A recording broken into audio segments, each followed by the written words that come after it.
قال الله تعالى في كلامه المجيد وبرهانه التوحيد জবান করে পড়েন আউযু বিল্লাহি মিনাশ শাইতানির রাজীম বিসমিল্লাহির রহমানির রহিম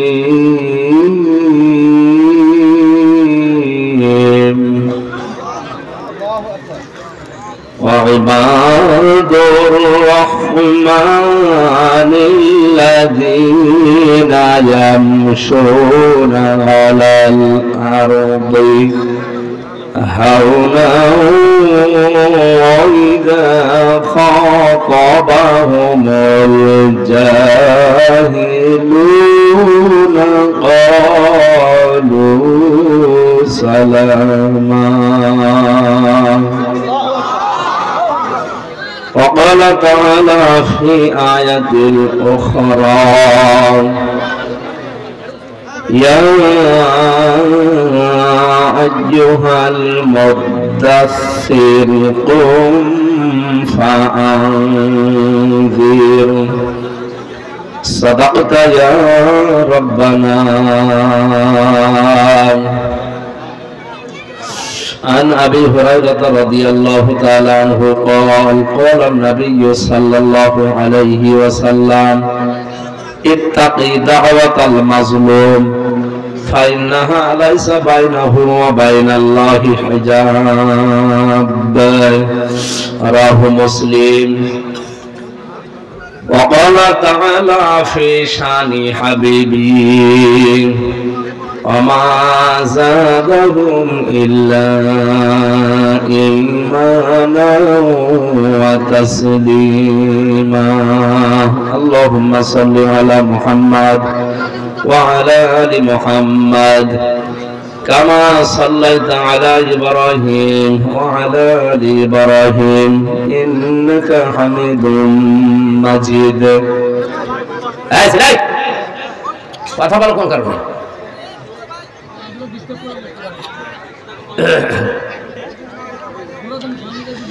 اللهم صل على محمد وعلى آل محمد كما صليت على إبراهيم وعلى آل إبراهيم إنك حميد مجيد اللهم بارك على محمد وعلى آل محمد كما باركت على إبراهيم وعلى آل إبراهيم إنك حميد مجيد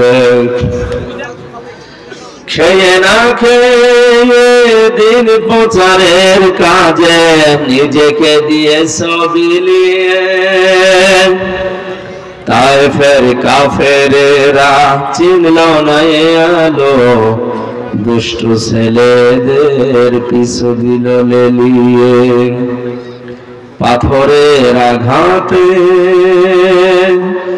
ক্ষত বিক্ষত হয়ে সারা শরীর থেকে রক্ত ঝরে হে রাসূল তোমাকে ভুলি আমি কেমন করে হাজারো ব্যথা বেদনার পরে ফিরে আসনি তুমি আপন ঘরে দিনের আলো তুমি ছড়িয়ে দিতে চলে গেলে মদিনায় মক্কা ছেড়ে হে রাসূল তোমাকে ভুলি আমি কেমন করে হেরার গোহাই তোমারি ধ্যান আসমান থেকে নামে আল কোরআন ভাঙলো সবার ভুল তোমারই পরে আসলো কোরআনের ছায়া তলে খালিদ ওমর আলী আবু বকর ইসলামী ঝান্ডা নিল যে তুলে। আল আমিন তুমি ছিলে চিরদিন সকল মানুষের তরে। হে রাসূল তোমাকে ভুলি আমি কেমন করে। আলহামদুলিল্লাহ। বাংলাদেশের ঐতিহ্যবাহী জেলা দিনাজপুর সদর থানার অন্তর্গত মোরাদপুর শাহী জামে মসজিদের 100 বছর পূর্তি উপলক্ষে ঐতিহাসিক তাফসীরুল কোরআন মাহফিলের স্বনামধন্য সভাপতি জনাব আলহাজ আনসার আলী, সহ সভাপতি শাহ মোহাম্মদ মহসিন রেজা, প্রধান অতিথি জনাব এমদাদ সরকার, আলহাজ তসলিম উদ্দিন সহ অন্যান্য মেহমান বৃন্দ, এদের সম্মান মর্যাদা আছে, এই জন্য কোরআনের অনুষ্ঠানে এদের নাম দিয়েছেন। এটা আমরা শুধু দুনিয়া না, মরণের পরে যে অনন্তকালের জীবন শুরু হবে ওখানেও যেন আল্লাহ রাব্বুল আলামিন তাদের নাম জান্নাতের ওই অনুষ্ঠানে রেখে দেন। জান্নাতের ভেতরে এরকম একটা অনুষ্ঠান আল্লাহ নিজেই করবেন, আর নিজে থাকবেন সভাপতি, বিশ্বনবী হবেন প্রধান অতিথি। দাউদ আলাইহিস সালাম, এই এত মোবাইল বাজেটা বন্ধ করে রাখেন।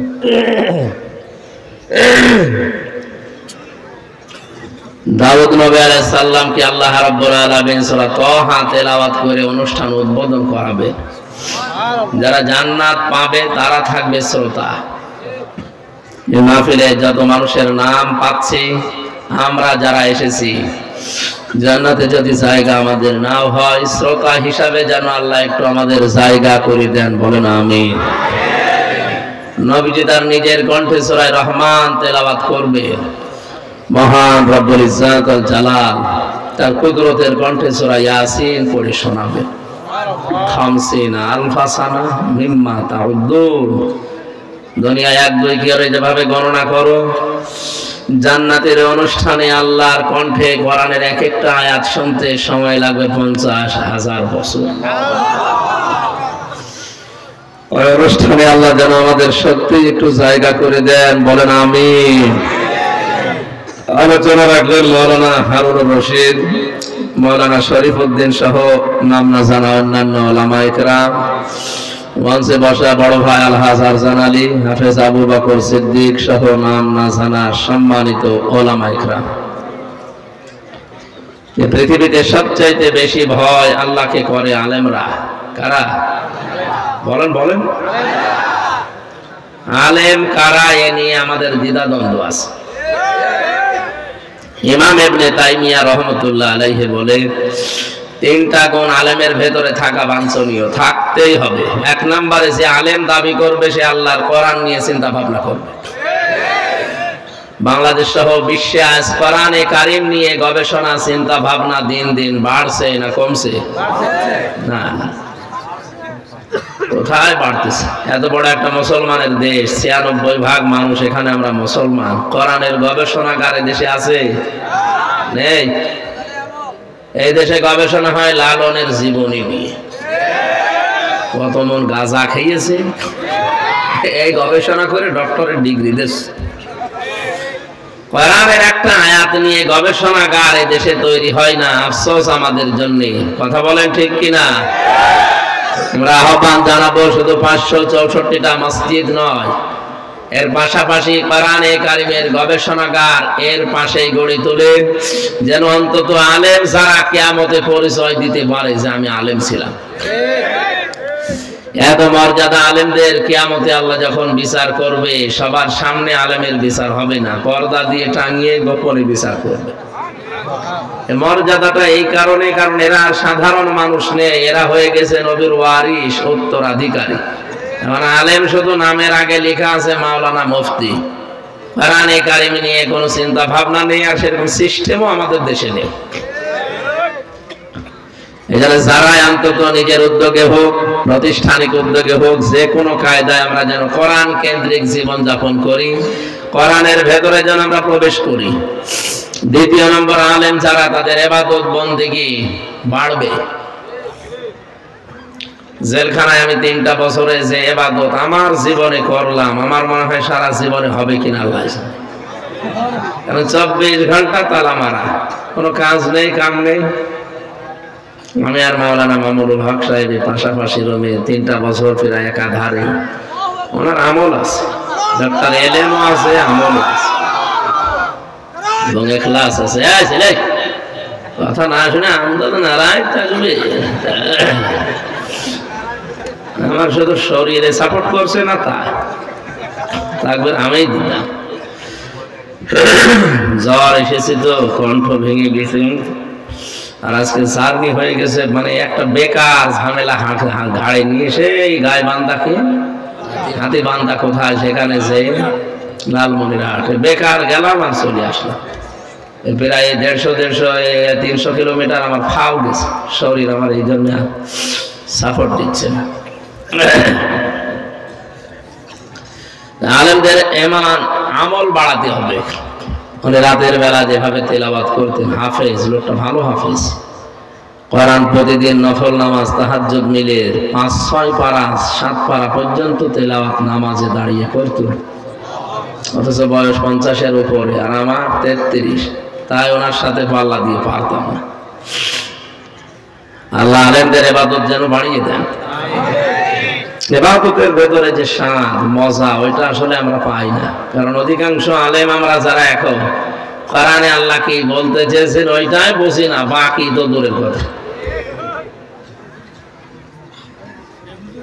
তাছাড়া যারা কোরআন বুঝে, হযরতে আলী ছিলেন আলেম। কি ছিলেন? আনা মাদিনাতুল ইলমি ওয়া আলিয়্যুম বাবুহা। বিশ্বনবী বলেন, আমি এলেমের শহর, আর এই শহরের দরজা হয়েছে আমার আলী। এলেম ছিল, এই জন্য নামাজে দাঁড়ালে তীর লাগলেও তিনি টের পেতেন না। নামাজে দাঁড়িয়ে মনে করতেন আমি আল্লাহর সাথে কথা বলছি। আলেমদেরও এরকম হওয়া দরকার। চুয়াডাঙ্গায় আমি প্রথম হাফেজ হওয়ার পরে যেদিন তারাবি পড়ালাম, চুয়াডাঙ্গা শহরের পাশে ভালো আলেম ছিলেন উনি, পেছনে দাঁড়িয়ে আমার তেলাওয়াত ছিল সূরা ইউসুফের, আকালা নিসওয়াতুন ফিল মাদিনাতি ইমরাতুল আজিজ, এই আয়াতের পরবর্তীতে নামাজ শেষ করার পরে বলছে, হাফেজ সাহেব দরজা এখনো খুলিনি। দরজা খুলিনি মানে ইউসুফ নবীকে জামা ধরে টান দেওয়ার পরে উনি যে দৌড় দিয়েছিলেন, দরজার কাছে যাবার পরে দরজা খুলেছে না? উনি দৌড় দেওয়ার সঙ্গে সঙ্গে দরজা খুলে গেছে না? তাফসীরে খাসের মুফাসসির লিখেছেন, উনি যখন জুলাইখা টান দিয়েছে পেছন দিক থেকে, আল্লাহ পাক ফেরেশতা জিবরাইলকে সামনে এনে একটা চিঠি ধরেছিলেন। চিঠিটার ভেতরে লেখা ছিল, আমি তোমার মালিক বলছি তুমি কিন্তু জিনা করতে পারো না। ওয়ালাকাদ হাম্মাত বিহি ওয়া হাম্মা বিহা। আল্লাহ পাক বলেন, জুলাইখা যেভাবে রাজি হয়ে গিয়েছিল জিনা করার জন্য, ইউসুফ নবীও কিন্তু ঝুঁকে পড়েছিলেন। ঠিক আছে অর্থ? না আপনি আলেন, হুজুর তো কিছু বলেন না, আপনার দোষ না, আপনি তো লাইনের লোক। এই যে হুজুর বসে আছে এত বড় পাগড়ি মাথায় দিয়ে, ঠিক আছে অর্থ? না না, অর্থ ঠিক না। ওয়ালাকাদ হাম্মাত বিহি ওয়া হাম্মা বিহা, বাংলা অর্থ কিন্তু এইটাই দাঁড়ায়, জুলাইখা যেমন সব কাপড় চোপড় খুলে রাজি হয়েছে জিনা করার জন্য, ইউসুফ নবীও কিন্তু রাজি ছিলেন। কারণ মানুষের ভেতরে একটা চাহিদা আছে, উনি তো মানুষ না ফেরেশতা। এই হিসাবে বাংলা অর্থ যদি করি, আমার ঈমান থাকবে? নবীর উপর একটা তহমত চলে যাচ্ছে। আল্লাহ পাক পরের শব্দে জানিয়েছেন, লাউলা আর-বুরহানা রব্বি, যদি তার রব তাকে কিছু বুরহান, দলিল, প্রমাণ না দেখাতেন। তাফসীরে অনেকগুলো নাম এসেছে, তার ভেতরে একটাই আল্লাহ পাক ফেরেশতা জিবরাইলকে একটা চিঠি দিয়ে সামনে দাঁড় করিয়েছিলেন। ফেরেশতা এসে বলে, দেখো এদিকে তাকাও, তোমার মন ওদিকে ঝুঁকে গেছে, কারণ যেমন তেমন মহিলা না, কিসের পরিমণি আর কিসের ঐশ্বরিয়া। এটা বিশ্ব সুন্দরী ছিল ওই সময়। আমি হাদিসে পড়েছি তামাম দুনিয়ায় 4 জন মহিলাকে আল্লাহ সব চাইতে বেশি সৌন্দর্য দান করেছিলেন, তার ভেতরে জুলাইখা 3 নম্বরে। সবচাইতে বেশি সুন্দরী ছিলেন পৃথিবীতে আমাদের আদি মাতা হযরতে হাওয়া আলাইহিস সালাম। 2 নম্বরে ইব্রাহিম নবীর দ্বিতীয় প্রথম স্ত্রী হযরতে সারা। 3 নম্বরে জুলাইখা।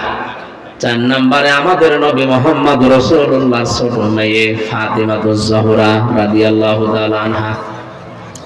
তামাম দুনিয়া এত সুন্দর করে আল্লাহর কাউকে বানাননি, কিয়ামত পর্যন্ত বানাবেন কিনা তাও জানি না।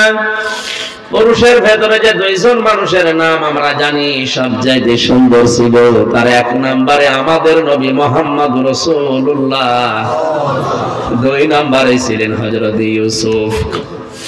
তাহলে পৃথিবীর শ্রেষ্ঠ সুন্দর সুন্দরী দাঁড়িয়ে আছে, যৌবনের চাহিদা আছে, সব কমপ্লিট, 10টা দরজায় তালা লাগানো। ইউসুফ নবী কিন্তু এই দৃশ্যটা দেখে সব কাপড় চোপড় খুলে যখন জুলাইখা দাঁড়িয়ে আছে তিনি ঝুঁকে পড়েছিলেন। আল্লাহ প্রথমবার এইটাই দিয়েছে, ওয়ালাকাদ হাম্মাত বিহি ওয়া হাম্মা বিহা। একটা বিহি দেওয়া আছে আর একটা বিহা দেওয়া আছে, একটা পুরুষ একটা মহিলা। মানুষ হিসাবে 2 জনেরই চাহিদা ছিল, কিন্তু ইউসুফ নবীকে আল্লাহ দলিল দেখিয়েছেন, এজন্য তিনি সব কিছু বাদ দিয়ে দৌড় দিলেন। দরজার কাছে যখন যাচ্ছিলেন, মুফাসসির লিখেছেন ইউসুফ নবী ওই সময়ও কিন্তু ধারণা করে না যে দরজা খুলতে পারে, কারণ তিনি জানতেন যখনই আসেছি দরজাগুলো তালা লাগিয়েছে, 1টা 2টা না, 10টা দরজায় তালা লাগানো। উনি আল্লাহর উপরে ভরসা করে গিয়েছেন, একেবারে দরজার কাছে যে দেখে না দরজা খোলে না। আল্লাহ পাক এইটাই জানিয়েছেন, আল্লাযীনা জাহাদু ফিনা লানাহদিয়ান্নাহুম সুবুলানা। এখানে কিন্তু সাবিল দেয়নি, আল্লাহ সুবুল দিয়েছেন। কোন মানুষ যদি আল্লাহর পথে চেষ্টা করে চলার জন্য সিদ্ধান্ত নিয়ে, মহান আল্লাহ তাকে হেদায়েতের রাস্তা দেখাতে হাজারো দরজা খুলে দেন। আপনি শুধু দাঁড়িয়ে যাবেন। ইমানের উপরে এই কঠিন পরিস্থিতিতে, যৌবনের চরম মুহূর্তে, এত বড় পদস্খলন যেখানে হওয়ার কথা, টিকেছিলেন। আল্লাহ এইটা লক্ষ্য করেছিলেন যে এত কঠিন জায়গায় টিকে থাকা অত সহজ না, কারণ বানিয়েছে কে? ভেতরের অবস্থা জানে কে? এরপরে ইউসুফ নবী যে পরীক্ষায় পাশ করে দরজা পর্যন্ত এসেছে, আল্লাহ পাক বলেন এবার আমার কুদরত আমি দেখালাম। দরজার কাছে এসে উনি কয়েক সেকেন্ড দাঁড়িয়েছিলেন, পেছনের দিকে তাকিয়ে দেখে যে মহিলা পেছন থেকে টান দিয়েছিল জামা ছিঁড়ে তার হাতে 1 টুকরা চলে গেছে, ধরতে পারে নাই। ইউসুফ নবী পেছনে ঘুরে সামনে ঘুরে দেখলেন দরজা খুলে গেছে। আপনি যদি টিকে থাকতে পারেন, সর্বশেষ যে জায়গা আপনার রাস্তা শেষ, ওখান থেকে আমার আল্লাহর রহমত শুরু হয়। ইন্নাল্লাযীনা ক্বালু রাব্বুনাল্লাহু সুম্মা ইসতাকামু তাতানাজ্জালু আলাইহিমুল মালাঈকা। আল্লাহ পাক বলেন, কোন মানুষ যখন বলে আল্লাহ তুমি আমার রব, এই কথা বলার পরে টিকে থাকতে পারে, দৃঢ় হতে পারে, সিদ্ধান্ত নিয়ে অটল থাকতে পারবে। পৃথিবী একদিকে কিন্তু আমার রব একদিকে, এই মনে করে যারা ইমানের উপরে থাকতে পারে, তাতানাজ্জালু আলাইহিমুল মালাঈকা, তাদের বিপদে আপদে আমি আল্লাহ ফেরেশতা নাযিল করে সাহায্য করি। দিনাজপুরবাসী কোরআনের আয়াতের দিকে তাকান। তাতানাজ্জালু এটা মজারে, বর্তমান ভবিষ্যৎ, প্রেজেন্ট ফিউচার। মালাকুন 1 বছর, মালাইকা বহু বছর। আল্লাহ কেন এই শব্দগুলো আয়াতের ভেতরে দিলেন? কিয়ামত পর্যন্ত যারা সত্যি আল্লাহকে রব বলে কঠিন পরিস্থিতিতেও টিকে থাকতে পারবে, আপনি নিরপেক্ষ দৃষ্টিতে শোনেন, আল্লাহর কসম এ কোরআনে কারীম আমার সামনে আমি নিজে এই বাস্তবতা দেখে এসেছি। আল্লাহ যে ফেরেশতা নাযিল করে তাদেরকে সাহায্য করে, ফেরেশতা এসে কি বলে, আল্লাহ তাখাফু ওয়া লা তাহজানু, কোনো ভয় নেই, কোনো চিন্তা নেই। কিসের ভয়, কিসের চিন্তা? হয়তো ওই লোকটা ওই সময় মারা যাওয়ার মুহূর্তে চিন্তা করতে পারে, আল্লাহ যে কঠিন জায়গায় আমি আছি, কঠিন পরিস্থিতিতে আছি, এই জায়গায় থাকা অবস্থায় যদি আমি মারা যাই তাহলে আমার সন্তানের কি হবে, আমার স্ত্রীর কি হবে, আমার যে সম্পদের পাহাড় আছে, আমার বিভিন্ন ব্যবসা প্রতিষ্ঠান আছে, এগুলোর কি হবে, কে দেখবে?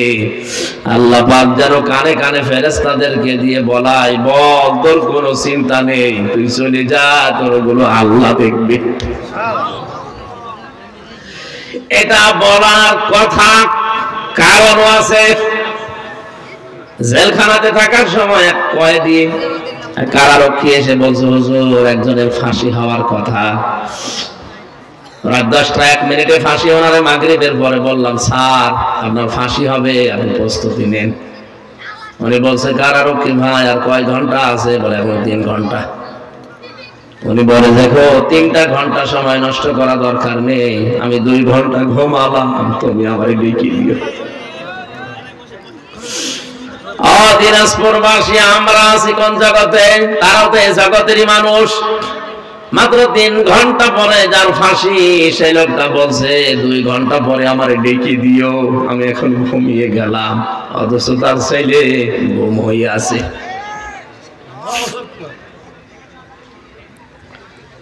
বাংলাদেশে 10 জন যদি ম্যাগনেট থাকে, তার ভেতরে সে একজন। লক্ষ লক্ষ মানুষের কর্মসংস্থান তৈরি করেছে যে লোকটা, মাত্র আর 1টা ঘন্টা বাকি আছে, ওর ঘুম আসলো কি করে? কারারক্ষী আমারে কেঁদে কেঁদে এই কথাই বলছিল, ওর বাড়ি মানিকগঞ্জে, তোরা বাড়ি না কি নাম জানো? বলছে, হুজুর এই দৃশ্য দেখে দেখলাম ঠিক লোকটা ঘুমিয়ে গেল, 2 ঘন্টা পরে ডেকে দিলাম, উনি উঠে গোসল করে ওযু করে এশার নামাজ পড়ে, নফল নামাজ পড়ে আমারে বলছে, এবার চলেন। নতুন জামা কাপড় পরেছে, মনে হচ্ছে শ্বশুর বাড়ি যাবে। আল্লাহ পাক বলেন ফেরেশতাদের দিয়ে ওর কানের কাছে বলে, তোর কোনো চিন্তা নেই, তোর ছেলে গুম হয়েছে তাতে কি, তোর স্ত্রী আছে, তোর বিভিন্ন ব্যবসা প্রতিষ্ঠান আছে, সব আল্লাহ নিজের কুদরত দিয়ে দেখবে। আমি বিশ্বাসও করেছি, কারণ ওই অবস্থা না হলে কোনোদিন একটা মানুষ এই মুহূর্তে ফাঁসির দড়ির দিকে যাওয়ার কথা না, এমনকি 2টা ঘন্টা ওর ঘুমও আসার কথা না। জেলখানায় সবচাইতে বেশি লাগে আমি জানি এই 3টা বছরে ঘুমের বড়ি, কারণ ঘুম আসতে চায় না। 24 ঘন্টা তো কোনো কাজ কাম নেই, শুধু বসে থাকা। লোকটার কাছে যদি আল্লাহর এরকম কিছু না আসতো, বলেন আপনার বিবেক দিয়ে ওর ঘুম আসার কথা? আয়াতের পরবর্তীতে আল্লাহ বলেন, আবশিরু বিল জান্নাতিল্লাতী কুনতুম তুআদুন, জান্নাতের সুসংবাদ গ্রহণ করো, যার ওয়াদা আল্লাহ তোমাদের সাথে করেছে। দিনাজপুরবাসী আমি যেটা বোঝানোর জন্য পর্যন্ত এসেছিলাম, হযরতে ইউসুফ নবী কিন্তু চেষ্টা করার পরে আল্লাহর রহমত তিনি পেয়েছেন। কথা বলেন ঠিক কিনা? আর যে মানুষগুলোর নাম দেখলাম, আলেমগুলোর নাম এখানে লেখা আছে, আলেমদের ইবাদত বন্দেগী ওই পর্যায়ে যায় না, এজন্য আল্লাহর কিছু আমরা দেখতেও পাই না। 3 নম্বরে আলেম বলা হয় তাদেরকে যে মানুষগুলো আল্লাহর নিষিদ্ধ কাজ থেকে সুযোগ থাকার পরেও বিরত থাকে। এটা অনেক সাধারণ মানুষ না, আলেমদের ভেতরে এটা আমাদের নেই। সুযোগ না পেয়েই ছাড়ে না, সুযোগ পেলে তো আল্লাহর রাস্তায় চালায় না, এটা আলেমের বৈশিষ্ট্য না। আর সুযোগ আছে সব ওকে, পরিবেশ কিন্তু না, আপনি যাবেন না, এইটাই তো আলেম। এদেরকে বলা হয় হক্কানি আলেম, যারা কোরআন নিয়ে গবেষণা করে, আল্লাহর ইবাদতে মনোনিবেশ করে, আল্লাহর নিষিদ্ধ কাজ সুযোগ থাকার পরও ছেড়ে দেয়। এই তিনটা গুণ যাদের আছে এরা কি? আরো জোরে বলেন। এরা সাধারণ ভাবে আলেম, কিন্তু হক্কানি আলেম না। হক্কানি আলেম বলা হয় তাদেরকে যাদের তিনটা জায়গায় পাওয়া যায়। ইমাম ইবনে তাইমিয়া এর পরে লিখেছেন, আজ বাংলাদেশের 48,000 দরবার থেকে আওয়াজ আসে যে আমার দরবার হক দরবার, এইটাই হক্কানি দরবার। আরে হক্কানি দরবার হতে হলে, হক্কানি আলেম দাবি করলে আপনাকে তিনটা জায়গায় পাওয়া যাবে। ইমাম ইবনে তাইমিয়া বলেন, হক্কানি আলেমদেরকে আপনি যদি দেখতে চান তাহলে কবরে যান, মাটির নিচে পাবেন। কথা বলে না কেন? ইমাম আবু হানিফা কি ছিলেন? হক্কানি আলেম। কি ছিলেন? জেলখানায় 8 বছর জেলে থাকার পর তাকে বিষ দিয়ে মেরে ফেলেছে। ইমাম মালিক রাহমাতুল্লাহ আলাইহি 42 দিন রিমান্ডে ছিলেন। তার এই হাত বাহু থেকে ডিসকানেক্ট হয়ে গিয়েছিল, যে পেছনে বেঁধে রাখে হ্যান্ডকাপ দিয়ে। আমিও প্রায় 11 ঘন্টা পেছনে হ্যান্ডকাপ দিয়ে চোখ বেঁধে মাথায় দড়ি দিয়ে টাঙিয়ে রেখেছিল 11 ঘন্টা। দুপুর 2টা থেকে শুরু করে রাত 11টা পর্যন্ত। নামাজও ওই শুধু ইশারায়, কোন জায়গায় যেন নিয়ে গেল কিছুই জানি না। মাঝে মাঝে আওয়াজ আসে, খাড়া হন। কিন্তু খাড়া হয়ে আছে, কারণ মাটিতে আমার পা নেই। বলেন তো, আমি আর যাই হয়ে দেশে একজন পরিচিত মানুষ কিনা? কথা বলে না কেন? আমার নামের আগে অন্তত ভাঙ্গাচোরা একটা আলেম লেখা আছে কিনা? আপনি নিজেও জানেন যে কারণে নিয়ে আসলাম, এই কারণের সাথে কিছুই নেই। কোন কারণে আপনি পেছনে হ্যান্ডকাপ দিয়ে, তা ওটা লাগলে আমার হাত কেটে যায়। মাথায় দড়ি দিয়ে মনে হচ্ছে কুকুর শ্রীগাল গরুর গলায় দড়ি দিয়ে নিয়ে যাচ্ছে। আল্লাহ এই দৃশ্য দেখে না, কারণ উনি এখন অন্ধ। হ্যাঁ, 3 নম্বরে হক্কানি আলেম আমরা জানি মুসাদ্দেদ আল-ফেসানি রাহমাতুল্লাহ আলাইহি। আমি যত হক্কানি আলেমের জীবনী পড়েছি, অধিকাংশ দেখবেন এখন মাটির নিচে। 2 নম্বরে হক্কানি আলেম পাওয়া যায় জিহাদের ময়দানে। 3 নম্বরে পাওয়া যায় জালেমের জেলখানা। নারায়ে তাকবীর, নারায়ে তাকবীর। আমরা হক্কানি আলেম খোঁজার জন্য বিভিন্ন দরবারে যাই, গাছতলায় যাই, আস্তানায় যাই। কে বলেছে একটা অন্যায় দেখে যারা একটা প্রতিবাদ না করে চুপ করে থাকে, নবীজির ভাষায় হলো একটা বোবা শয়তান। আরো আসতে বলেন। এদেশে আমার যতটুকু ধারণা, কারো লাগতো না অন্যায় শুরু হলে 48,000 পীর যদি একবারে প্রেস ক্লাবের সামনে গিয়ে বলতো এটা চলতে দেব না, জীবন দেব, এটা চলতে দেব না, কোনো অন্যায় দেশে প্রমোট করতে পারতো না। এত বেশি বেশি খাবার খায়, শুধু ভড়ি ভড়ি ছাড়া কিছুই পাওয়া যাচ্ছে না।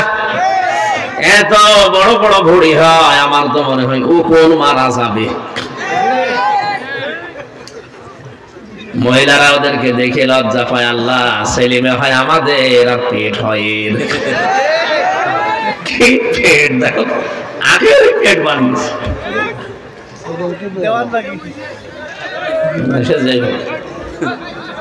এই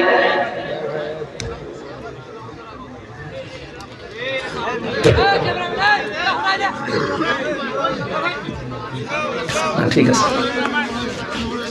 জ্বরের বড়ি খেয়ে আসলাম তো, ঘাড় ভেতরে ঘেমে সব চলে যাচ্ছে। আবার বাতাস করলে তো ঝামেলা, মানে গলা বসে যাবে।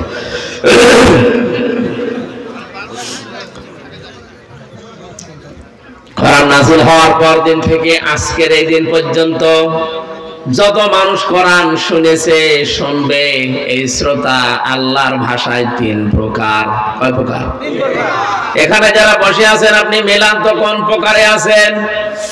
আল্লাহ পাক বলেন 1 নম্বরে শ্রোতা কোরআনের তারা হবে। ওয়াকালাল্লাযীনা কাফারু লা ফাসমাউ লিহাদাল কুরআনি ওয়ালগাউ ফীহি লাআল্লাকুম তাগলিবুন।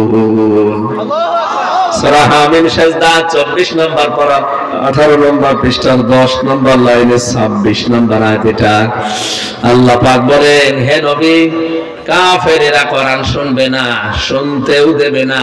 যেখানে আয়োজন হবে ওরা হট্টগোল করে, গন্ডগোল করে, বিশৃঙ্খলা সৃষ্টি করে বন্ধ করে দেবে।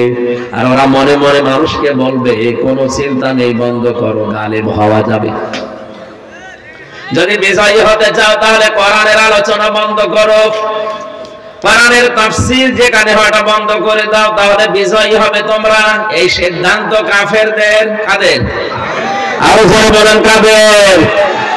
কোরআনে কারীমের অনুষ্ঠান তো আজ বাংলার বিভিন্ন প্রান্তে যারা বিভিন্ন সোতানাতা ওসিলা দিয়ে বন্ধ করে দিচ্ছেন, আল্লাহর কসম আপনিও কাফের। আপনার নামের আগে যতই মুসলমান লেখা থাক, আর আপনার ওই যে কাটা আছে আগা, মনে করছেন আগা কাটা, আমি মুসলমান না।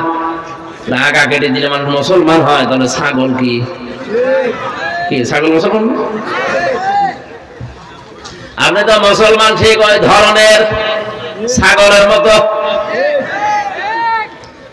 কোরআনের প্রথম শ্রোতাই হচ্ছে কাফেরেরা। কোরআন শুনলেই বাধা দিত।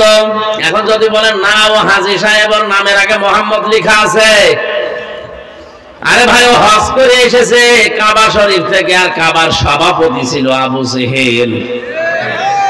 অত শুধু একবার হজ করে চলে এসেছে, আর ওই ঘরের সভাপতি ছিল।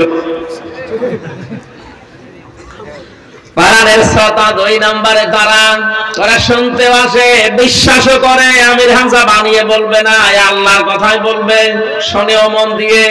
ওয়াইদা কিলা লাহুম তাআলাউ ইলা মা আনজালাল্লাহু ওয়া ইলার রাসূলি রাআইতাল মুনাফিকিনা ইয়াসুদ্দুনা আনকা সুদুদা। সূরা নিসা 5 নম্বর পারা 7 নম্বর পৃষ্ঠার প্রথম নম্বর লাইনের 61 নম্বর আয়াত। এটা ফি জিলাল কোরআন তাফসীরে আছে। হে নবী, যখন ওদেরকে বলবেন আসো আল্লাহর বিধানের দিকে, রাসূলের আদর্শের দিকে, রাআইতাল মুনাফিকিনা, আপনি দেখবেন মুনাফিক যারা, ওরা শুনতে এসেছিল, বিশ্বাসও করছিল, কিন্তু যখন দেখবে যে এগুলো তো আমাদের বাস্তবের সাথে মেলে না, কারণ আমরা যে রাস্তায় হাঁটি সে রাস্তায় এগুলো মিলছে না, তখন আস্তে করে পেছন দিক থেকে তারা কেটে পড়বে। এগুলো নির্ভেজাল টাটকা মুনাফিক। মোনাজাতের আগে দেখেন কোনটা ওঠে না, তবে একেবারে ওঠাউঠি করার দরকার নেই। আমি গুণ বললাম। 3 নম্বরে কোরআনের শ্রোতা তারা। আল্লাহ পাক বলেন, ইন্নামাল মুমিনুনা আল্লাযীনা ইযা যুকিরাল্লাহু ওয়াজিলাত কুলুবুহুম ওয়া ইযা তুলিয়াত আলাইহিম আয়াতুহু যাদাতুহুম ঈমানা ওয়া আলা রাব্বিহিম ইয়াতাওয়াক্কালুন। সূরা আনফালের 2 নম্বর আয়াত। এখানে একটা তথ্য আছে, এই ভালো করে শুনুন। বাইরে যে গীবত করবেন না। মতপার্থক্য থাকতে পারে এই আয়াতের ব্যাপারে আলেমদের, কিন্তু একটা মত তো আপনি নিতেই পারেন। একটু ভালো করে শুনবেন। এটা যদি বুঝে আপনি আমল করতে পারেন, আমার যতটুকু কোরআনের উপরে বিশ্বাস আছে, বাস্তবতায় আমি যা দেখছি, এদেশের হাজারো দরবার এমনি বন্ধ হয়ে যাবে। একটু মিলান তো। আল্লাহ বলেন কোরআনের শ্রোতা 3 নম্বরে তারা, যাদের সামনে আল্লাহর আয়াত পড়লে ওদের অন্তরাত্মা কেঁপে ওঠে, ওদের কলবে কাঁপ ধরে। কোথায়? বলেন বলেন। ওয়াইদা তুলিয়াত আলাইহিম আয়াতুহু যাদাতুহুম ঈমানা। আরে মানুষগুলোর সামনে কোরআনে কারীম তেলাওয়াত করলে যখন ওরা বোঝে, অনুধাবন করে, উপলব্ধি করতে পারে, তখন ওদের ঈমান যা আছে আরো বেড়ে যায়। কোরআনের আলোচনা ঈমান বাড়ে ঈমানদারের। কার? আরো জোরে বলেন। কোরআন নবীজি আবু জেহেলের সামনেও পড়েছিলেন, আবু বকরের সামনেও পড়েছিলেন। 2টার নামের আগে কি আছে? আবু, বলেন বলেন। এক আবু জেহেল কোরআন শোনার পরে ওর শয়তানি বেড়েছে, আর এক আবু বকর কোরআন শোনার পরে ওনার শয়তানি না, ওনার ঈমান বেড়ে গেছে।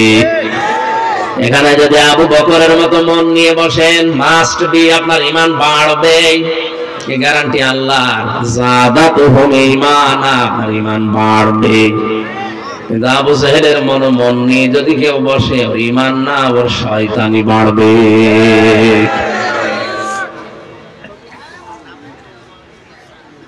আমরা জানি পৃথিবীতে যদি কাউকে জিনে ধরে, ভূতে ধরে, পরিতে ধরে, আমরা দেখি তাকে সূরা নাস ফালাক আয়াতুল কুরসি পড়ে ফু দিলে চলে যায়। অথচ যে মানুষ কোরআনের দিকে তাকায় না, ওকে আমার আল্লাহ শয়তান বলে ঘোষণা দিয়েছেন। অমাইয়া আশওয়াং যিকিরির রহমানি নুকাইয়্যিদ লাহু শাইতানান ফাহুয়া লাহু করিন। সূরা যুখরুফের ভেতরে আছে 25 পারার 11 পৃষ্ঠার প্রথম লাইনে আছে, আল্লাহ পাক বলেন আমার কোরআন থেকে যে লোকটা মুখ ফিরিয়ে নেয়, আমি আল্লাহ ওর পেছনে একটা শয়তান নিযুক্ত করে দেই। ও আর শয়তান তখন পার্থক্য থাকে না, দুইটাই এক হয়ে যায়। একটু খেয়াল করেন, শয়তান আল্লাহর বিধান লঙ্ঘন করেছে একটা, কয়টা বলেন না কেন? কিন্তু আল্লাহর বিধানের বাইরে নতুন করে কোনো আইন ও আইন বা বিধান ও বানায়নি। আল্লাহ বলেছিলেন সেজদা দেয়নি, এতটুকুই। কথা বলে না কেন? ওকে আল্লাহর আইনের বিরুদ্ধে নতুন করে কোন আইন বানিয়েছে? বলেন বলেন না। ওর দোষ ছিল একটা, যে মানে নাই আল্লাহর একটা বিধান, এই জন্য আল্লাহকে মারদুদ, শয়তান, রাজিম কত কিছু বলে জান্নাত থেকে দূর করে দিয়েছে। দুইটা জিনিস থেকেও বঞ্চিত, কোনোদিনও ক্ষমা পাবে না, কোনোদিন জান্নাত পাবে না। একটা বিধান শুধু মানে নাই, নতুন করে কোনো কিছু ওই বিধানের বাইরে তৈরি করতে যাবে, করে নাই। কিন্তু যে মানুষ আল্লাহর শ্রেষ্ঠ সৃষ্টি দাবি করার পরে আল্লাহর আইন মানে না, আল্লাহর এগেইনস্টে নতুন করে আইন বানিয়ে পরিবার, সমাজ, রাষ্ট্র চালাতে চায়, এটা তো শয়তানের দাদা। জিন শয়তান আয়াতুল কুরসি নাস ফালাক পড়লে চলে যায়, আর এরকম শয়তান যারা আছে এদেরকে পুরা কোরআন পড়িয়ে ফু দেবে। সুতরাং আল্লাহর আইনের বিরুদ্ধে যারা আইন বানাচ্ছেন, আল্লাহর কোরআনের এগেইনস্টে যারা নতুন নতুন নিয়ম নীতি বানিয়ে দুনিয়ার মানুষকে শান্তি দিতে চান, শান্তি আপনি দিতে পারবেন না, আর অশান্তির দাবানল চলবে। এর একটা প্রমাণ এই শরীফ থেকে শরীফা। আপনি হাতে টের পাচ্ছেন না কোথায় যাচ্ছে এটা? সকালবেলা একটা লোক বলল আমি শরীফ, বিকালে বলছে না আমার শরীফা মনে হচ্ছে। আপনার মনে হোক, এ পর্যন্ত থাকলেও তো ছিল। এটা যদি রাষ্ট্রীয় ভাবে আপনি কায়েম করে ফেলতে পারেন, সংসদে, হাইকোর্টে যদি এটা পাস হয়ে যায়, কি হবে বুঝতে পারছেন? বিকাল বেলা বলবে আমি তো শরীফা, আমার এই মহিলা হোস্টেলে সিট দেন। এই কথা বলেন, দেওয়া লাগবে। আপনি যদি বলেন না দেব না, আপনার এগেইনস্টে মামলা হবে। এখন যে মহিলা হোস্টেলে আপনার মেয়ে আছে, আপনার বোন আছে, আপনার ফুফু আছে, যতই শরীফা দাবি করুক না কেন, মাল তো শরীফ, মাল শরীফ না। ওরে যদি ওখানে থাকতে দেন, ঠিক থাকবে। একজন প্রশ্ন করছে, যুবক যুবতী এক জায়গায় থাকা জায়েজ আছে কিনা? জায়েজ আছে, কিন্তু থাকবেন কি করে? আপনি তো থাকবেন না, থাকবে? যুবক যুবতী এক জায়গায় ঘুমানো জায়েজ আছে কিনা ফতোয়া দেন। ফতোয়া দেবো কি? আপনি কি ঘুমাবেন? আপনি ঘুমাবেন? আপনি শরীফ থেকে শরীফা হয়ে মহিলা হয়েছে সিট নিয়ে আপনি ঘুমাবেন? পরবর্তী প্রজন্ম যা আসবে সব জারজ আসবে, সূক্ষ্ম ষড়যন্ত্র করে আমাদেরকে লূত আলাইহিস সালামের জামানার জাতির মতো বানাতে অনেকে চেষ্টা চালাচ্ছে। এই সমকামিতার বলছে না এটা হিজরা। কে বলেছে হিজরা? হিজরা এটা শারীরিক সমস্যা। আর এই সমকামিতা যারা প্রমোট করছে এটা কিন্তু আপনার মানসিক সমস্যা। মানসিক বিকৃতি করে ফেলেছেন আপনি। আল্লাহর বিধানের বাইরে নতুন করে বিধান চালু করতে চাচ্ছেন, তার সৃষ্টিকে আপনি পাল্টিয়ে দিতে চাচ্ছেন। অনেকে আজ বিভিন্ন জায়গায় দেখা যাচ্ছে ডাক্তার দিয়ে, অনেক মেয়ে পর্যন্ত সার্জারি করে নিজের শরীরের গঠন পাল্টিয়ে কোন কায়দায় যেন লজ্জায় স্থান পাল্টিয়ে ওরা ছেলে হওয়ার চেষ্টায় আছে। পারবেন না, কিয়ামতের আগে এটা সম্ভব না। কেন সম্ভব না বলেন তো? সূরা আলে ইমরানের 6 নম্বর আয়াতে আল্লাহ দলিল দিচ্ছেন, ওয়াল্লাযী ইউসাউবিরুকুম ফিল আরহামি কাইফা ইয়াশা লা ইলাহা ইল্লা হুয়াল আজিজুল হাকীম। আধুনিক যে তাফসীর গুলো পাওয়া যায় দেখবেন ওখানে আছে, তিনি সে আল্লাহ যিনি মায়ের রেহেমের ভেতরে তোমাদের আকৃতি তৈরি করেন। তাহলে আকৃতি বানানো, এই গঠন বানানোর দায়িত্ব কার? আরো জোরে বলেন কার? কোরআনে কারীম প্রমাণ দিচ্ছেন, ফালিয়ানজুরিল ইনসানু মিম্মা খুলিকা মিম্মা দাফিক ইয়াখরুজু মিন বাইনিস সুলবি ওয়াত তারাইব। সূরা তারিকের ভেতরে আছে, আল্লাহ পাক বলেন মানুষকে নজর করে দেখে না যে কি জিনিস দিয়ে তারে বানালাম।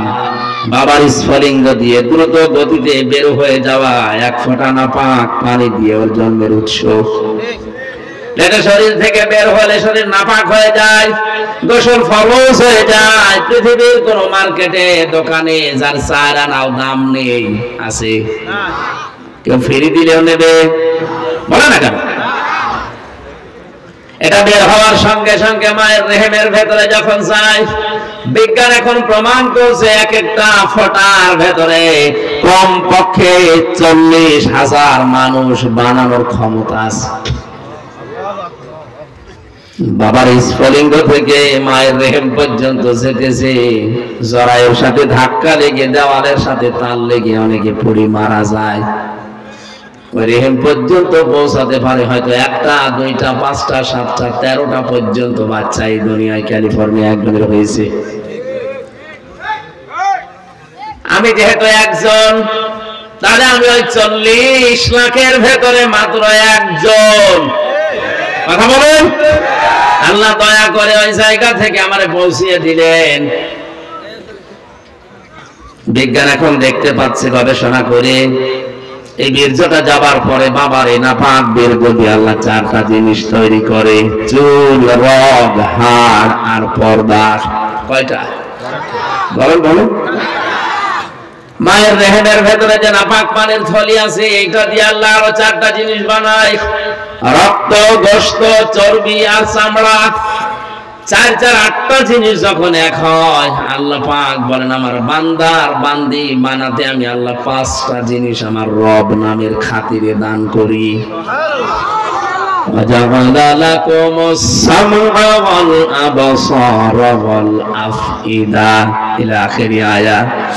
সূরা নাহাল 14 নম্বর পারার 14 নম্বর পৃষ্ঠার 14 নম্বর লাইনের 78 নম্বর আয়াতের মাঝে আছে, আমি আল্লাহ শ্রবণ শক্তি, দর্শন শক্তি, বাক শক্তি, আকেল শক্তি আর ঘ্রাণ শক্তি, এই 5টা আমার রব নামের কারণে দান করি। দিনাজপুর বয়সে মগজ যদি থাকে মাথায়, চিন্তা করেন আল্লাহ যদি ওই সময় একটাও কম দিত, আপনি হতেন কিন্তু অপূর্ণাঙ্গ। দর্শন শক্তি যদি আল্লাহ না দিত, আপনি কানা হয়ে দুনিয়ায় আসতেন। কথা বলেন না কেন? অনেক কানা দুনিয়ায় আসে না। আপনি যদি কানা হতেন তখন বুঝতেন কি ঠেলা। কুমিল্লায় একবার খাবার খাচ্ছিলাম, পাশে দেখে এক অন্ধ, বিদ্যুৎ চলে গেল, আমরা হাউমাউ করছি, কোথায়? তাড়াতাড়ি জেনারেটর চালু করেন, কারেন্ট কোথায় গেল? আলো নেই। মাত্র 2 মিনিটের ভেতর ওনাদের জেনারেটরও নষ্ট, আলোর ব্যবস্থা করতে পারে নাই। অন্ধ আমার হাত চেপে ধরে বলছে, হুজুর মাত্র 2 মিনিট কারেন্ট চলে গেছে, আপনি চিল্লাচ্ছে। অথচ আজ 42 বছর আমার জীবনে কারেন্ট নেই। 2 মিনিটের ভেতরে যদি আপনি এত চিল্লাপাল্লা করেন, আমি 42 বছরে তো আমার কান্নাকাটি করার দরকার। কিসে আল্লাহ হারিয়েছি আমি ছাড়া দুনিয়ায় কেউ জানে না। আপনি একটু চিন্তা করেন, যারা অন্ধ, পরিবারদের একটা তথ্য বলেছিলেন, হুজুর আপনারা যারা চোখওয়ালা মানুষ স্বপ্ন দেখেন, কিন্তু আমরা যারা অন্ধ তারা স্বপ্ন দেখি কিন্তু কিছু দেখতে পাই না, শুধু আওয়াজ শুনি। কত বড় নিয়ামত এই দর্শন শক্তি আল্লাহ পেটের ভেতরে আপনাকে দিয়েছেন। আল্লাহ পাক বলেন ৮ ৫ ১৩টা যখন এক হয়ে যায় তখন ওর আকৃতি তৈরি করার জন্য ফেরেশতারা আমাকে ৪০ দিন পরে যেটা পাল্টায় আমারে জিজ্ঞাসা করে এটা করব কি, এর ছেলে বানাবো না মেয়ে বানাবো। ইয়াখলুকু মা ইয়াশাউ ইয়াহাবু লিমান ইয়াশাউ ইনাসা ওয়া ইয়াহাবু লিমান ইয়াশাউ সুকুর। সূরা সূরা 49 নম্বর আয়াতে আছে, আল্লাহ পাক বলেন তিনি সৃষ্টি করেন যেভাবে ইচ্ছা, কাউকে মেয়ে কাউকে ছেলে। এই যে কাউকে মেয়ে কাউকে ছেলে, সিদ্ধান্ত আসে কার থেকে? বলেন বলেন। আল্লাহ সিদ্ধান্ত নিয়ে লোকটাকে বানিয়েছে পুরুষ ছেলে। এটা এখন বলে না আল্লাহর আইন আমার ভালো লাগছে না, আমি মেয়ে হয়ে যাব। ও আল্লাহর চাইতে বেশি বোঝে। সুতরাং পাগলামি যারা করছেন আপনারা থামেন। আপনারা কোন উদ্দেশ্যে করছেন কেউ ধরতে না পারলো, আলেমরা ধরে ফেলেছে। জাতিকে আপনারা আল্লাহর গজবে ফেলার জন্য চেষ্টায় আছেন। লোক নবীর জামানায় এই গোনাটা চালু হওয়ার কারণে আল্লাহ তাদেরকে ধ্বংস শুধু করেননি, ওই জায়গাটা ডেড সি, মৃত সাগর বানিয়ে দিয়েছে জর্ডানে। এখনো পৃথিবীর ইতিহাসে আছে না নেই? ওখানে কোনো কিছু ডবে না, সব বেঁচে থাকে। আপনি নিজে দেখে আসেন। এই গজবে যদি বাংলাদেশেও গ্রাস করে আর চালু হয়ে যায়, আল্লাহর কসম এই সমকামিতার কারণে বাংলাদেশটা আল্লাহ ডুবিয়ে দিতে পারে। এমনিতে ডোবার ভেতরে আছি আমরা। কক্সবাজারের যে বিশাল সমুদ্র, আমার মনে হয় 50 হাত উঁচু হয়ে যদি একবারে পানি আসে এই দেশটা আর খুঁজে পাওয়া যাবে না। আপনি কার ভরসায় এই কাজ করেন? একটু ভয় আসে না মনের ভেতরে?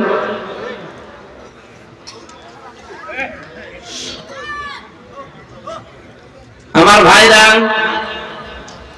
কোরআনে কারীম থেকে তাফসীর আকারে যে কথাগুলো বলার জন্য আপনারা লিখে দিয়েছেন তাফসীরুল কোরআন মাহফিল, আমি 2 জায়গা থেকে 2 রকম আয়াত পড়েছি। রহমানের বান্দা কারা দুনিয়াতে তাদের 12টা গুণ অর্জন করা লাগে, আর বিশ্ব নবী মুহাম্মদুর রাসূলুল্লাহকে আল্লাহ সতর্ককারী হিসাবে কি করতে পাঠালেন। এই যে মাস চলছে শাবান মাস, এই মাসেও কিছু সতর্কীকরণ আছে, কিছু কাজ আছে। আমরা অনেকেই মনে করি সবে বরাত মানে এই শাবান মাস, না। এখানে প্রায় 5টা শিক্ষা আমাদের দেওয়ার জন্য শাবান মাস বছরে বছরে আসে। আজ আমার 33 বছর বয়স, প্রতি বছরে মাসটা কিন্তু আমার জীবন থেকে চলে যায়, একটা শিক্ষাও আমরা নিতে পারি না। হ্যাঁ নিয়েছি, শুধু খাওয়া। এদেশের যত ইবাদত বন্দেগী আমরা দেখতে পাচ্ছি অধিকাংশ গুলোই খাওয়া ভিত্তিক। সবে বরাতে খাওয়া, সবে কদরে খাওয়া, সবে মেরাজে খাওয়া, মানুষ মরে গেলে খাওয়া, জন্ম হলে খাওয়া। একবার বলছেন খাওয়া ছাড়া কোন ইবাদত আছে আপনি দেখান? নেই। আর মুসলমানদের আর কিছু জানা না থাক, কি করে খাওয়া লাগে 2 নম্বরই করি, এইটা ভালো জানে। যে থাকা অবস্থায় আমার দাদা মারা গিয়েছিল, একবার বলছিল একটা গল্প। এক লোক মুসলমান, খ্রিস্টান আর ইহুদি 3 জন মিলে বন্ধুত্ব করে দোস্তি করে বেড়াতে গেছে।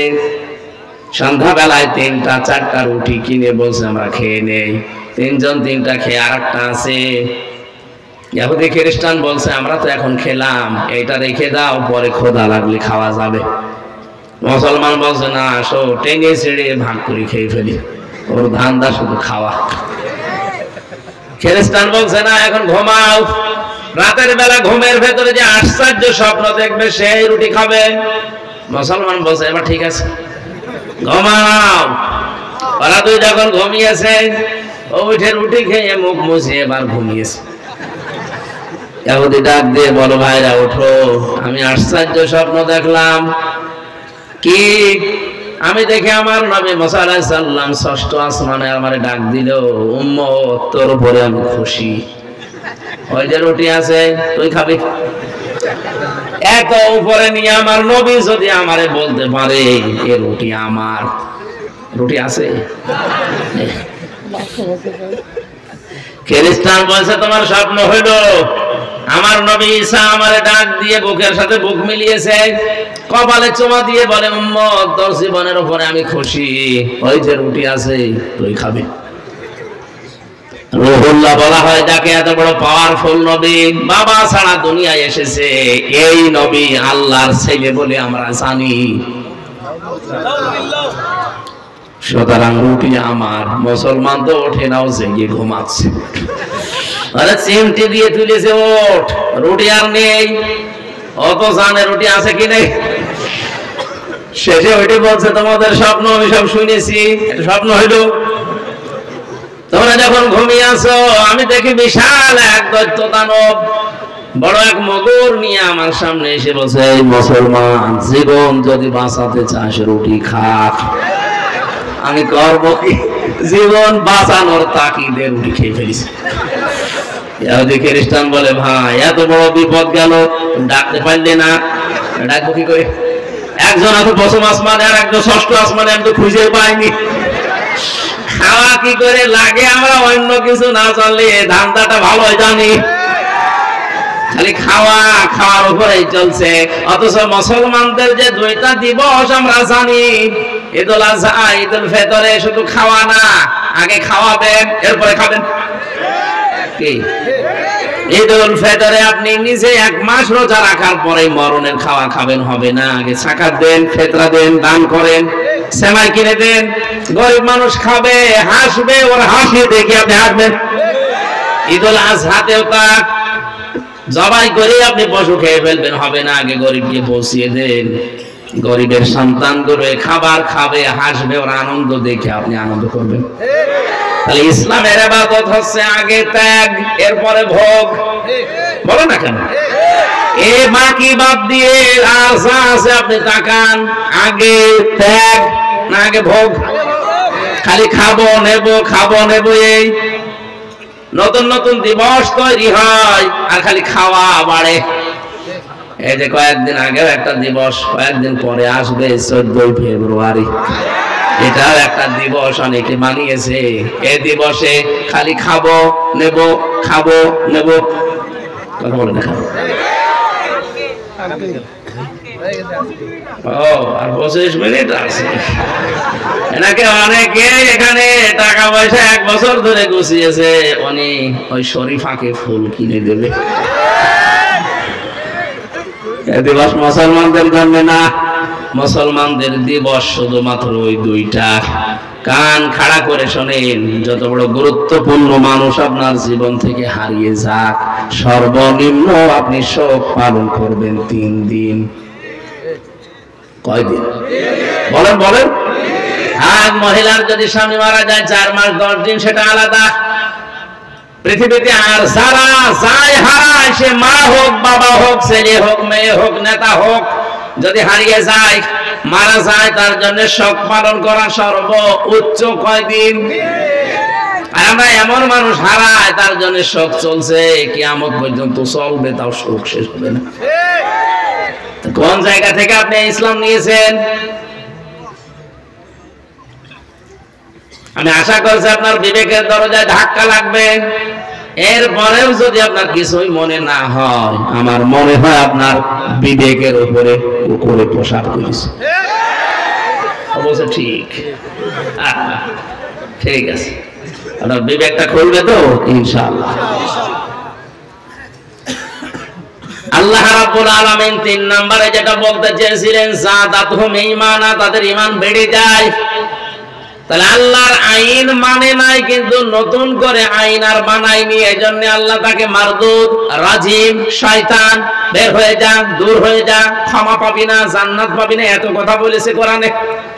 আর যে মানুষ আল্লাহর আইন মানে না, আল্লাহর আইনের বিরুদ্ধে নতুন করে আইন বানায়, বলেন তো এটা আল্লাহর কাছে শয়তানের চাইতেও খারাপ কিনা? আমি আর নিচে নামলাম না, এরপরও আপনি না বোঝার ভান করে আছেন আমি জানি, কিন্তু যারা বোঝার তারা বুঝেছে। আয়াতের মূল শব্দ ছিল কি? অজিলাত কুলুবুহুম। অজিলাত মানে ধাক্কা দেয়, কাঁপন ধরে, কুলুবুহুম তাদের কলব।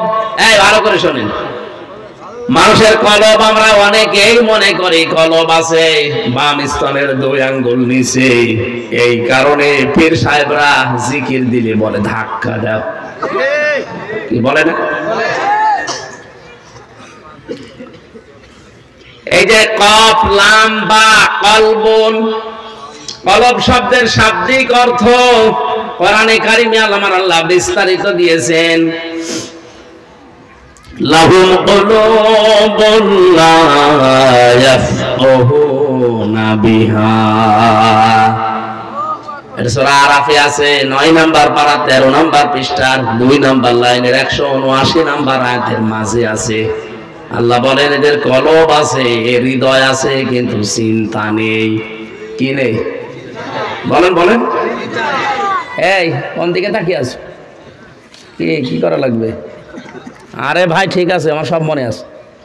আগে ভালো করে শোনেন, আমি প্রশ্ন করবো পরে। যদি বলতে না পারেন আপনি এখানে বসাচ্ছি আমি।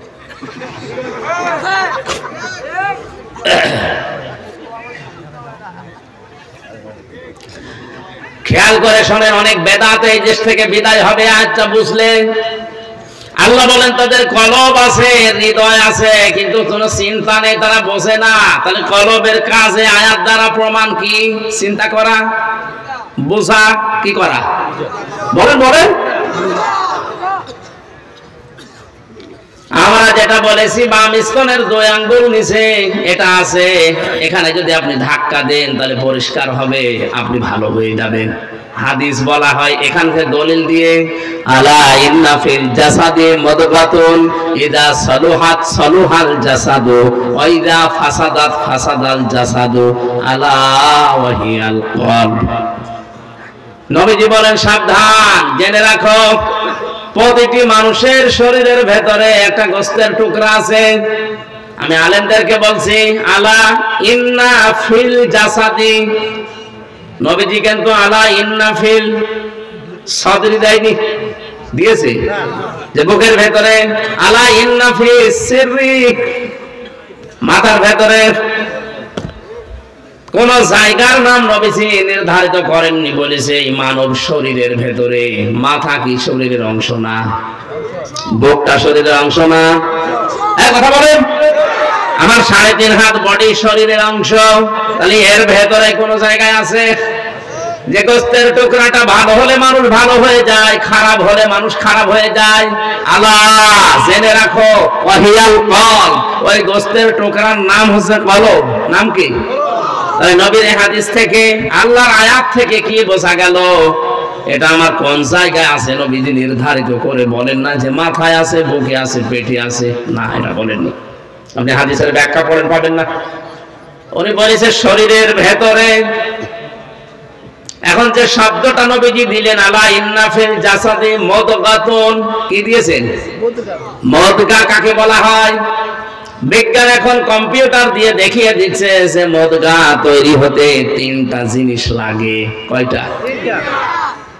মানুষের এই যে রেহেমের ভেতরে যে 40 দিনে পাল্টায়, এটার নাম প্রথমে হয় আলাক, জমাট বাঁধা রক্ত, ঝুলন্ত যোগ, মাটির নির্যাস।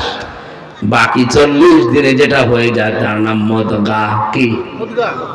মুদগা হওয়ার জন্য শর্ত 3টা। 1 নম্বরে ওর ভেতরে রক্ত থাকা লাগবে, 2 নম্বরে ওর ভেতরে চর্বি থাকা লাগবে, 3 নম্বরে রাবারের উপরে দাঁত দিয়ে কামড় দিলে যেভাবে জোড়া কাটা ভাগ বসে যায়, ওর ভেতরে এরকম দাগ দেখা যাবে। আমি এখানে সভাপতি সেক্রেটারি যারা আছে, মুরব্বী মানুষ এমনি মরে যাবে, তারপরও বলছি আপনারা যদি মাথা ফাটিয়ে এই জায়গায় কলয় যে মগজটা বের করে নিয়ে আসি, আর বাম স্তনের এই জায়গা থেকে যদি কেটে গোস্তটা নিয়ে আসি। আপনাদের কাছে আমার প্রশ্ন, এবার বলেন তো কম্পিউটারের সাথে নবীর হাদিসের সাথে কোরআনের আয়াতের সাথে মিলছে কোনটা? আপনি মগজের ভেতরে দেখবেন দোড়া কাটা ভাব আছে, ওর ভেতরে রক্ত আছে, ওর ভেতরে চর্বি আছে। কথা বলছেন না কেন? শুধু এইটাই না, মাথার ভেতরে 36টা জিনিস দেওয়া আছে। এর সামনে যেটা ফ্রন্টাল লব, অক্সিপিটাল লব, কম্পিউটার থাকলে আপনার এখানে আমি একেবারে হাতে কলমে দেখিয়ে বুঝিয়ে দিতে পারতাম। আপনি তারপরও দেখবেন মানব দেহের এই যে বিভিন্ন জায়গায় যে জয়েন্ট গুলো আছে মাথার মগজ নিয়ে সব নিচে দেখতে পারবেন। কলবের কাজ চিন্তা করা। আল্লাহর নবীর ভাষায় এটা যদি খারাপ হয়ে যায় মানুষ খারাপ হয়। এবার আপনার বিবেক দিয়ে বলেন, মানুষ কি চিন্তা করে বুক দিয়ে না মাথা দিয়ে? বলেন সবগুলোই তো মিলছে। এই জায়গায় যদিও আলেমদের মতভেদ আছে এটা নিয়ে, কিন্তু মিলছে তো আমি দেখছি এই জায়গায়। তা আপনি যে বললেন বাম স্তনের 2 আঙ্গুল নিচে ধাক্কা মার ওটা পরিষ্কার হবে, জিনিস তো ওখানে নেই, বুক ব্যথা হবে। আর আমার মনে হয় বাম স্তনের 2 আঙ্গুল নিচে যে গোস্তের টুকরা ওইটা পরিষ্কার হলে মানুষ ভালো হয় না।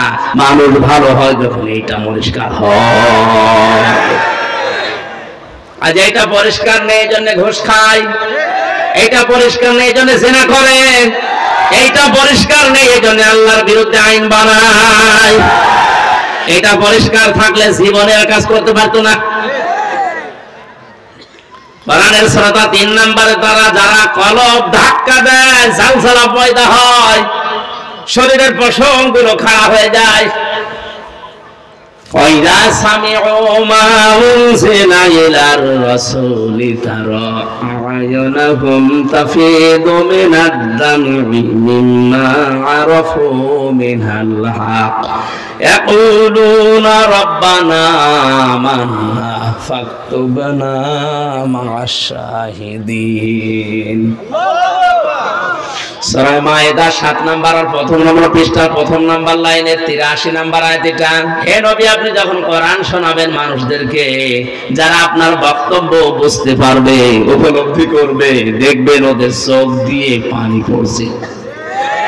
কোরআনের আলোচনায় সবার চোখে পানি আসে না, আমরা তো বুঝেই না হাতে পানি আসবে কি করে। কোরআনের শ্রোতাদের বৈশিষ্ট্য 3 নম্বরে এটা, ওয়ালা রাব্বিহিম ইয়াতাওয়াক্কালুন। কোরআন শুনে বুঝে উপলব্ধি করে বাড়ি যাওয়ার সময় সিদ্ধান্ত নেয়, জীবন চলে গেলেও আল্লাহর উপরে ভরসা আমি শেষ করব না। জোরে বলেন সুবহানাল্লাহ।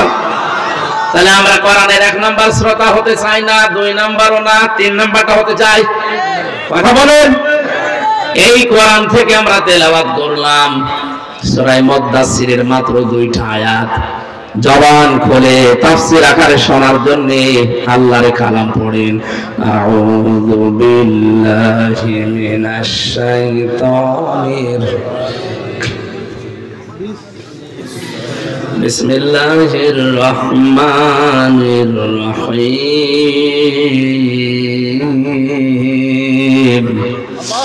ইয়া আইয়ুহাল মুদ্দাসসির কুম ফাআনযির। এ পর্যন্ত থাক।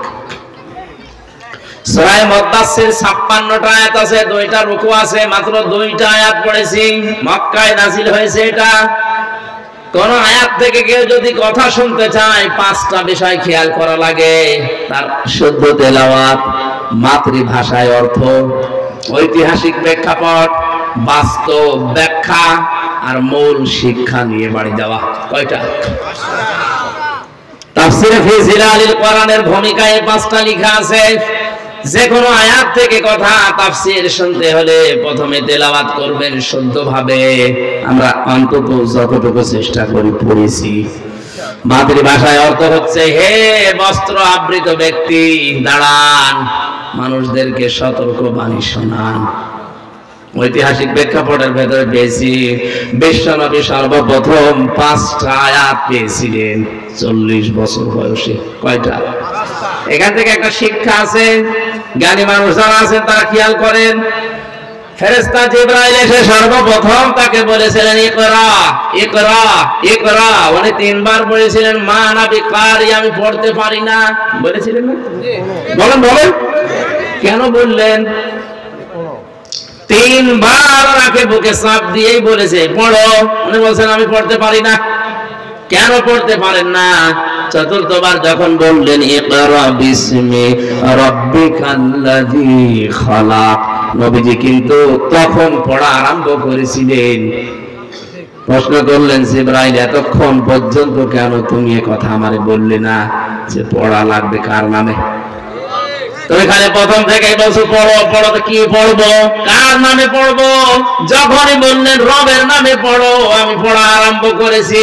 শুধু আরম্ভ করিনি, 5টা আয়াত তোমার সাথে পড়েছি। এখান থেকে উম্মতদেরকে শিক্ষা দিতে চাইলেন, পৃথিবীর উম্মতেরা পড়তে বললেই পড়া যাবে না, পড়া দেখা লাগবে ওটা রবের নামে পড়া হচ্ছে কিনা। আজ আমাদের সিলেবাস গুলোর দিকে তাকান তো, রবের নামে পড়া আছে? আর যেগুলো ছিল তুলে দিয়ে এমন এমন দৃশ্য যেখানে দিয়ে দিয়েছে, আমরা একবারও কি চিন্তা আসে না? বিশ্বনবী নবুয়ত পাওয়ার প্রথম নাম্বারে শিক্ষা দিলেন উম্মতিরা পড়া পড়লেই হবে না, রবের নামে পড়তে হবে। রবের নামে না পড়লে মানুষ যে শিক্ষিত হয় কিন্তু জানোয়ার হয়, তার প্রমাণ আমি নিজে দেখেছি। এ চোখে দেখলাম একজন ওযু করছে, 5.5 বছর 6 বছরের ছেলে পায়ে পানি ঢেলে দিচ্ছে ছাত্র, ওস্তাদের পায়ে, শিক্ষকের পায়ে ময়লা আছে এই জন্য ছোট্ট হাত দিয়ে পরিষ্কার করে দিচ্ছে পানি ঢেলে। আমি এইটাও দেখেছি এই চোখে। ভার্সিটিতে ক্লাস চলছে, শিক্ষককে ছাত্র জুতা দিয়ে পিটাচ্ছে যে শালা তোরে মেরেই ফেলবো। শিক্ষক বলছে বাবা তুই আমারে মাফ কর, জীবনে আর ক্লাস নেব না। বলছে না শালা তোরে আমি দায়িত্ব দিলাম, তুই করলি না, তোরে মেরেই ফেলবো। এটাও ছাত্র, ওইটাও ছাত্র। এটা কেবল শুরু করেছে, এ মানুষের মতো মানুষ হচ্ছে কারণে পড়েছে ইকরা বিসমি রাব্বিকাল্লাযী খালাক।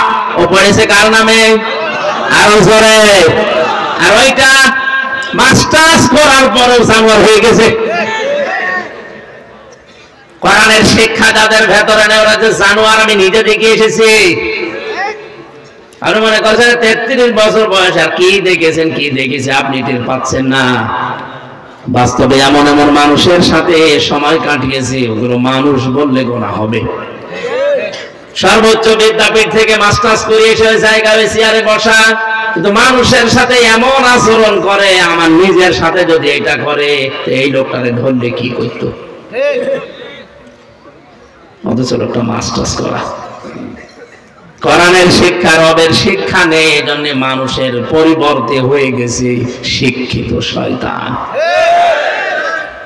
না এটা ওস্তাদকে কেউ জুতা দিয়ে পিটাতে পারে? নবীর এই শিক্ষা আমরা যদি উম্মত হিসাবে নিতে না পারি, আগামীতে আপনি যে প্রজন্ম রেখে যাচ্ছেন ওটা আপনার জন্য রব্বির হামহুমা কামা রব্বায়ানি সাগীরা দূরের কথা, কবরের পাশে এসে দাঁড়িয়ে প্রসাব করবে। এজন্য রবের নামে শিক্ষা ব্যবস্থা চালু করা দরকার, এটা আমাদের ঈমানের দাবি। 96% মুসলমানের দেশে যদি রবের নামে পড়া শুরু না হয়, আমি পড়বো কার নাম নিয়ে? সুতরাং আমাদের শিক্ষা ব্যবস্থায় 1 থেকে মাস্টার্স পর্যন্ত 100 মার্কের কোরআন এবং হাদিস আমরা মাস্ট বিচার। ইন্নাদ দীনা ইনদাল্লাহিল ইসলাম। বিসমিল্লাহির রহমানির রহিম। ইকরা বিসমি রাব্বিকাল্লাযী খালাক। এগুলো মনোগ্রামে লিখে দেন। এগুলো বাদ দিয়ে কি লিখেছে ও নিচেও বোঝে না, যাদের বোঝায় তারাও বোঝে না। ব্যাক আরম্ভ করিস। আশা করছি আপনি বিবেক দিয়ে শুনছেন, যারা উপলব্ধি করছেন। আর যারা শোনার পরে যাদের কলব নেই, মরে গেছে, উমারা মানুষের সামনে বলা আর না বলার সমান। আমার ভাইরা, আমি কলবের পরিচয়টা দিতাম না, এই কারণে দিয়েছি যারা আজ মানুষকে ধোঁকা দিয়ে বোকা বানিয়ে বাম স্তনের 2 আঙ্গুল নিচে গোস্তের টুকরা কলব, এটা ধাক্কা মারো পরিষ্কার হবে, এই কথা বলে পরিষ্কার করাছে। জিনিস যদি ওখানে না থাকে, কারণ চিন্তা করে মানুষ মাথা দিয়ে, আর মগজের যে সিস্টেম মদগার সাথে মিলছে মাথা, এটা মেলে না। তাহলে এই ব্যবসাগুলো আজ বাংলাদেশে যারা বিভিন্ন মরিদ নিয়ে করছে যে ধাক্কা লাগাও, ও যখন বুঝবে কি ধাক্কা লাগাবো, এখানে তো জিনিস নেই, আমার বুক ব্যথা হবে, আমি আরো দলে নেই, তখন ওদের দরবার এমনি বন্ধ হবে। তখন ওই সময় তোরা আমির হামজাকে দেখতে পারবে। কেন? এই জন্য বলো পীর বিরোধী। কিসের পীর বিরোধী? আপনি হঠাৎ করে খাচ্ছেন। চট্টগ্রাম সিলেট বিভাগের গরম সন্নি ঠান্ডা সন্নি নাম নিয়েছে, কাজ কামার নেই। আমার স্টেজে কত আলিম বসে থাকে, তারা ভুল ধরতে পারে না। ওর নামের আগে পীরে কামেল লেখা আছে, ও ভুল ধরে বসে আছে। ওর পেটে বোম মারলে অর্থনীতি কারে বলে ইসলামী, ও বলতে পারে না। 48,000-এর উপরে পীর। আমি অহংকার করে বলছি না, আল্লাহর কসম আমি অহংকার করে বলছি না। 48,000 পীর আছে দেশে, হাতে গোনা কয়েকটা বাদ দিয়ে ইসলামী অর্থনীতির যে নিয়ম নীতিগুলো আছে 27টার উপরে যদি কেউ বলতে পারে আমি বলে দেবো। অথচ বিশাল হক্কানি দরবারের ডিলার নিয়ে বসে আছে। মোশারাকা কি, মোদারাবা কি, মোরাবাহা কি, এক একটা আবার 6 প্রকার, 5 প্রকার, 3 প্রকার, ও কিচ্ছু জানে না। ইসলামী যে অর্থনীতি একটা চ্যাপ্টার আছে, এটা যে একটা ইবাদত, ও জানেই না, পীর হয়ে বসে আছে। অথচ নামাজের পরে আল্লাহ যাকাত ভিত্তিক অর্থনীতির কথা দিয়েছেন না দেননি? কয়বার? 82 বার। কয়বার? আপনার কাছে নামাজের মাসলা মানুষ নিতে আসে মুরিদেরা শিক্ষক হিসাবে। পীর মানে শিক্ষক, পীর মানে কি? তো মুরিদরা আপনার কাছে অর্থনীতি, যাকাত কি, এটা নিতে আসবে না? আপনি তো সিস্টেমে বলছেন না, ব্যাংকিং ব্যবস্থা কি, এটা কিভাবে জবাব দেবেন? আপনি এই জন্য ধোকা দিয়ে বোকা বানিয়ে ওরে বলছে তুই জিকির কর, তোর কলবে ময়লা, ও ও কিছু নেই, আন্দাজ।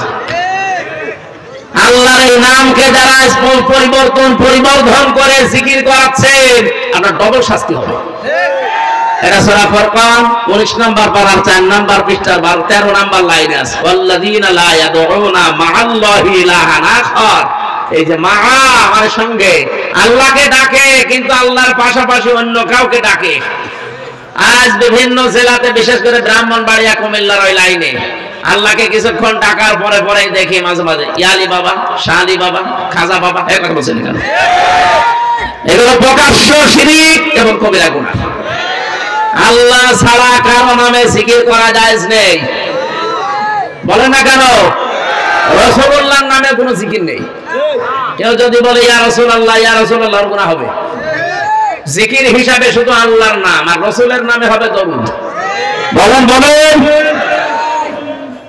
কথা আর পায় না। বলো রাসূলের কোনো মহব্বত নেই, রাসূলকে খাটো করে। তোমার এত মহব্বত, জীবনে কোনোদিন রাজপথে তোমার দেখলাম না।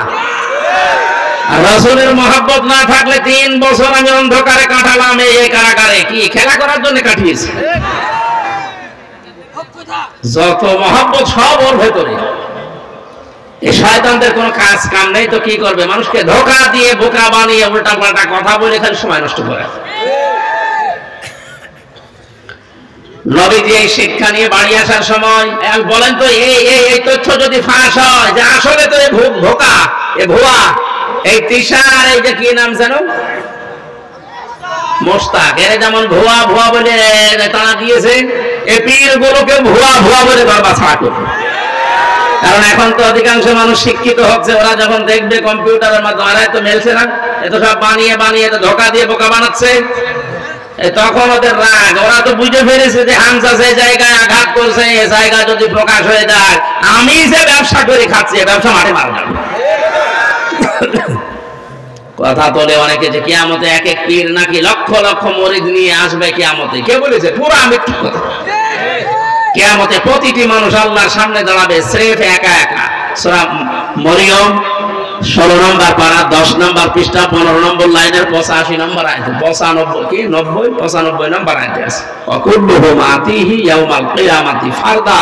কিয়ামতে প্রতিটি মানুষ আল্লাহর কাছে দাঁড়াবে কয়জন করে? আর যেই লোকটা আয়াতের বিরুদ্ধে কথা বলে যে কিয়ামতে আমার পীর সাহেব লক্ষ লক্ষ মুরিদ নিয়ে আসবে, এটাকে আয়াতের সাথে মেলে? বলেন বলেন।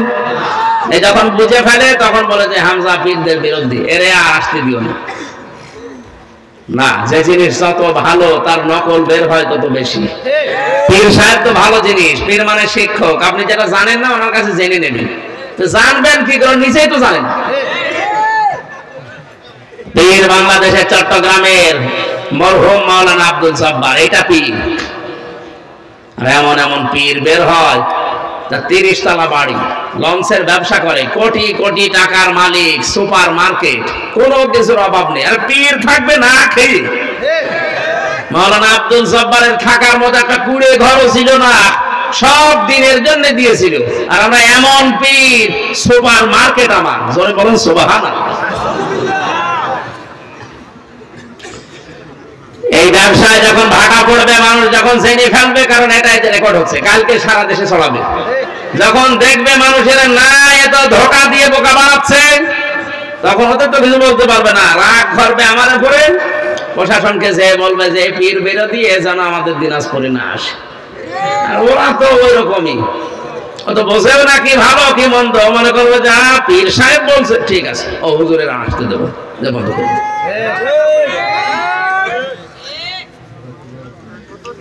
নবীজি মুহাম্মদুর রাসূলুল্লাহ 5টা আয়াত নিয়ে আসছিলেন, এত ভয় পেয়েছিলেন। বিশ্ব নবী বলেন, বাড়িতে যাওয়ার সময় দেখি ওই ফেরেশতা আকাশ আর জমিনে বিশাল একটা চেয়ারের ভেতরে উনি আছে, ওনাকে দেখে আমি ভয় পেয়ে গেলাম।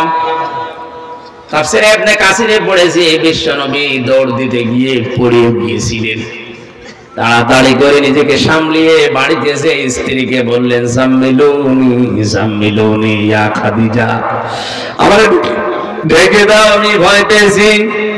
হযরতে খাদিজা ওই দিন 5টা কথা বলেছিলেন। কয়টা? আরো জোরে বলেন বলেন। কোন স্ত্রী যদি তার স্বামীর পক্ষে এই 5টা কথা বলতে পারে, ওই স্বামী আল্লাহর জান্নাতি। এবার আমার যে শরীর, গলা, এমনকি 12টা বাজে, এখন কিছুক্ষণ পরে বোম ফুটবে। কি আর 1 মিনিট পরে বোম ফোটা শুরু হবে। এই জন্য বোম ফাংজিরের ব্যাখ্যা এখন আর সম্ভব না, আগামীতে নিয়ে আসেন। নিয়ে আসেন। আপনি এত তারিখে তুলেন কেন? আমি সে আসরের সময় এসে বসে আছি, হ্যাঁ, তুলতে তুলতে রাত 10:45 বাজালেন, আমি মাহফিলে চলে যেতাম। কথা ঠিক নাই, আমার খাতায় লিখে দিয়েছে রাত 9টা থেকে 11টা, আর তুলছে রাত 11টা।